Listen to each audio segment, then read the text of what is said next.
Tower of Fantasy China is a recently released anime-style MMORPG that I was lucky enough to gain access to, and I gotta say this game is very impressive. Before I begin, I'd like to remind you that I do not speak or read Chinese.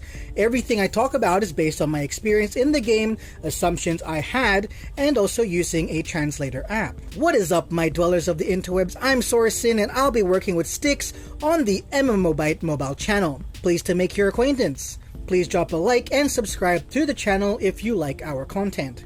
Tower of Fantasy China is a gorgeous game, the visuals are stunning, and I absolutely adore the open world. The fact that there is no auto-pathing or auto-combat at all just sweetens the deal. You start off picking between a male or female and then can customize him or her later in the game's tutorial. Or you can actually make a pre-made character straight from the login menu and save the designs for use on any server you like. But before you can even get to that, you have to defeat the account registration boss. I personally had no issues with registering with my phone number and using a Chinese name and ID. Just took a few attempts at various names and IDs before I was able to create my account and start playing the game.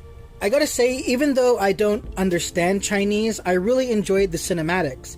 There really are some great action scenes and dramatic moments in the story so far that have me getting really excited to know the full context of the situations. To add to the already great cinematics, I'm also pleased to say that they are all voice acted too.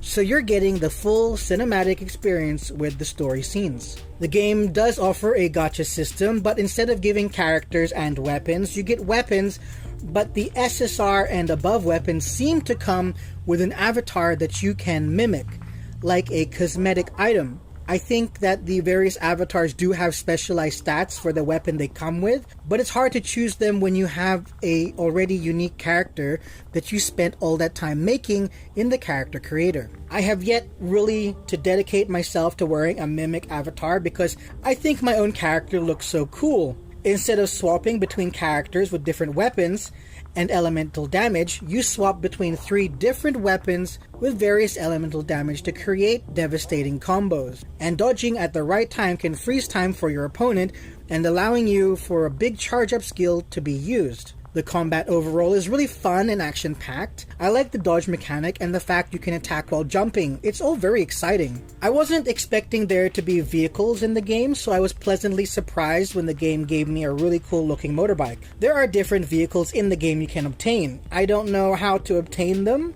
but I'm pretty sure majority will cost money. Riding around on the bike was cool at first, until I realized almost anything can bring your bike to a halt. Even the mighty turtle, or any animal for that matter, will stop you dead in your tracks. In the end, I just sprinted everywhere. It was less of a hassle. The weirdest thing I encountered while playing was when I got main quest locked, and I wasn't quite sure how to progress the main story next.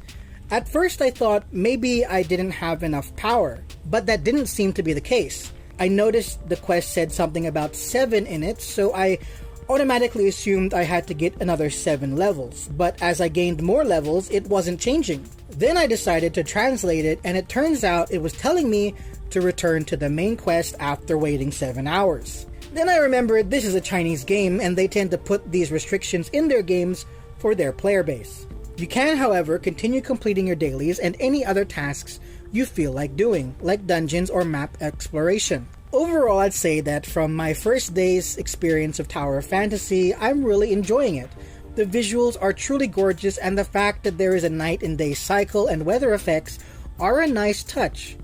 But the true icing on the cake is that this is a fully non-auto combat and non-auto pathing Asian MMORPG. That is impressive by itself, and I truly hope more games learn from this. The world seems vast, and the fact that you can do a jetpack jump into the air to attack someone is really cool. Basically, almost everything about this game is enjoyable, except for that 7-hour main quest story lockout. That will have to go when it comes to global.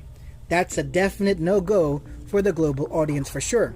I hope you're all able to get past the registration boss and give this game a try, and let's all hope the global release doesn't take too long. Thank you for watching. I'm Sorasin and this is MMOBite Mobile. Feel free to follow me on all my socials, and you can also find me on my own YouTube channel. Links are all in the description and pinned comment below.